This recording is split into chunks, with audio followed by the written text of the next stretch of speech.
تو شب بارات میں وہ 8 لوگ کون سے ہیں جن کی مغفرت نہیں ہوتی، یعنی کن کن لوگوں کو اللہ اس رات بھی معاف نہیں کرتا، اور وہ 8 لوگ کون کون سے ہیں۔ اور اسی کے ساتھ ہم آپ کو بتائیں گے شب بارات میں دعا کس طرح کرے کہ دعا قبول ہو جائے، اور یہ بھی بتائیں گے کہ شب بارات میں ہمارے پیارے نبی صلی اللہ تعالی علیہ وسلم کیا عمل کرتے تھے اور شب بارات کیوں مناتے ہیں۔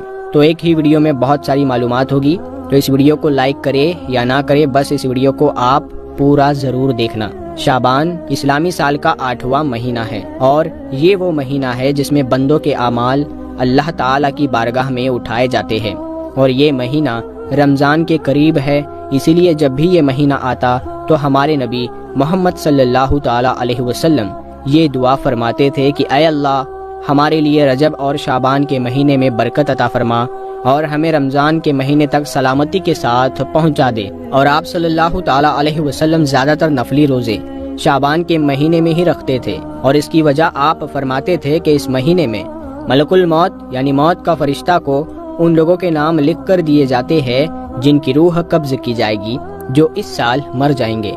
تو میں چاہتا ہوں کہ میرا فیصلہ روزے کی حالت میں کیا جائے۔ دوستو، شعبان کے مہینے میں ایک بابرکت اور فضیلت والی رات آتی ہے جس کو شب برات کہتے ہیں، جو کہ شعبان کی 15ویں رات ہوتی ہے، اور اس رات میں نفلی عبادت کی بہت فضیلت ہے۔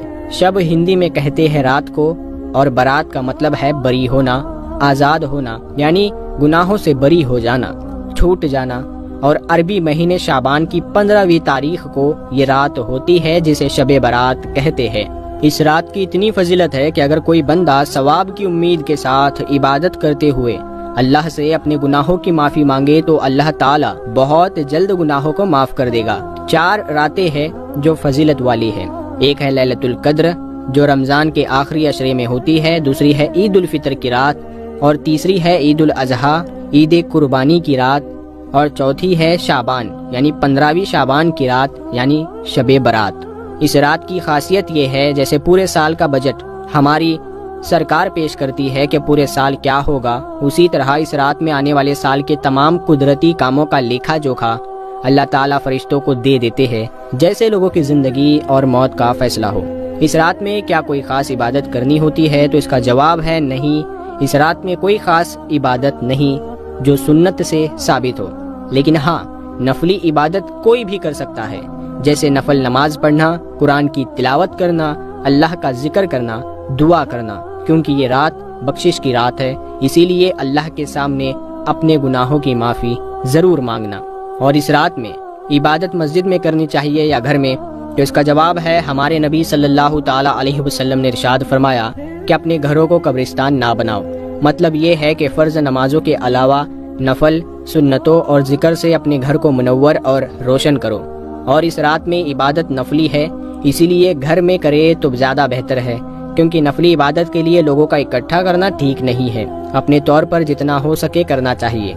شب برات میں ہمارے نبی کا عمل کیا تھا؟ تو حضرت عائشہ رضی اللہ تعالیٰ عنہا فرماتی ہے کہ نبی صلی اللہ تعالیٰ علیہ وسلم 15ویں شعبان کو گھر تشریف لائے، اور ابھی پورے کپڑے اتارے بھی نہیں تھے کہ پھر پہن لیے اور گھر سے نکل پڑے۔ تو میں بھی ان کے پیچھے پیچھے چلی گئی، یہ دیکھنے کے لیے کہ آپ کہاں جا رہے ہیں۔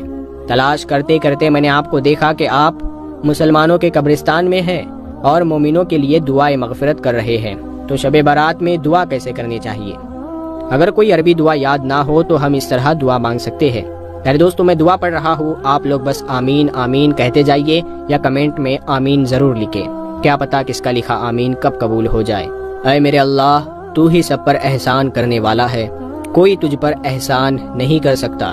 اے امت پر مہربانی کرنے والے، اے بندوں کو عطا کرنے والے، تیرے سوا کوئی معبود نہیں۔ تو گرتوں کو تھامنے والا ہے، بے پناہوں کو پناہ دینے والا ہے، پریشان حالوں کا اور مصیبت کے ماروں کا تو ہی سہارا ہے۔ اے اللہ، تیرے سوا کس سے مانگے؟ تو ہی داتا ہے، میری بدبختی کو دور کر دے اور اپنے حلال رزق سے مجھے محروم نہ کر۔ بے شک تو ہر چیز پر قدرت رکھنے والا ہے۔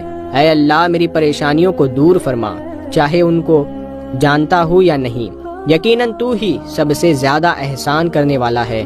اے اللہ، نیک اولاد عطا فرما اور ہماری مغفرت فرما۔ اے اللہ، تمام گناہوں کو معاف فرما وہ چھوٹے ہو یا بڑے، جان بوجھ کر کیے ہو یا انجانے میں، اجالے میں کیے ہو یا اندھیرے میں۔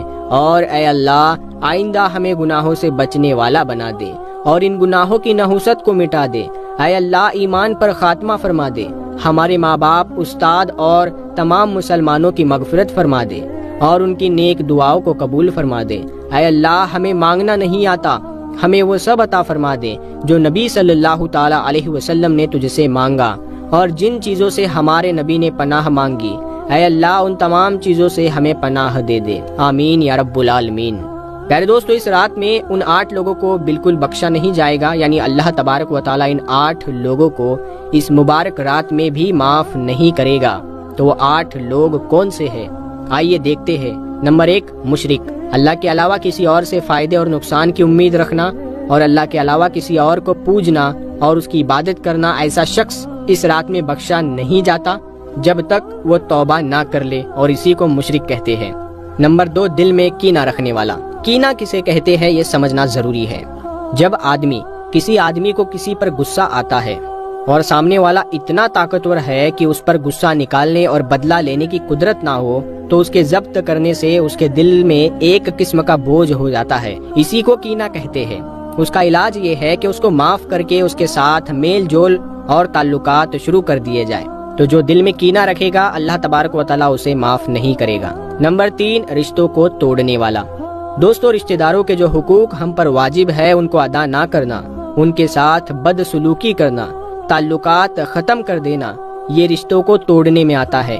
ایسا شخص اس رات میں بخشا نہیں جائے گا۔ نمبر 4، شلوار ٹخنوں سے نیچے لٹکانے والا۔ پاجامہ، شلوار یا لنگی ٹخنوں سے نیچے پہننے کے بارے میں حدیث کا فرمان ہے کہ اللہ تعالیٰ اس شخص کی طرف نظر رحمت نہیں فرماتا جو اپنا پاجامہ یا لنگی ٹخنوں سے نیچے لٹکائے۔ اس عمل کی وجہ سے بندہ اپنی بخشش نہیں کروا پاتا۔ نمبر 5، والدین کا نافرمان۔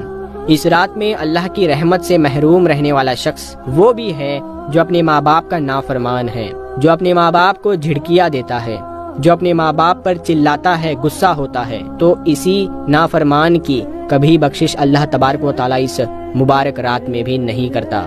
نمبر 6، شرابی۔ دوستو، شراب اور نشہ اسلام میں حرام ہے اور شراب اور نشے کا عادی شخص معاف نہیں کیا جائے گا۔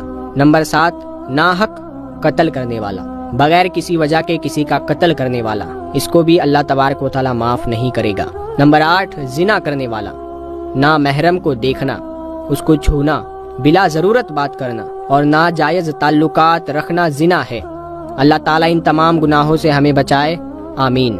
اللہ تعالیٰ بڑا غفور و رحیم ہے۔ اگر کوئی شخص ان 8 گناہوں میں سے کوئی ایک گناہ بھی کرتا ہے تو اسے چاہیے کہ وہ یہ ٹھان لے کہ آج کے بعد کبھی یہ گناہ نہیں کروں گا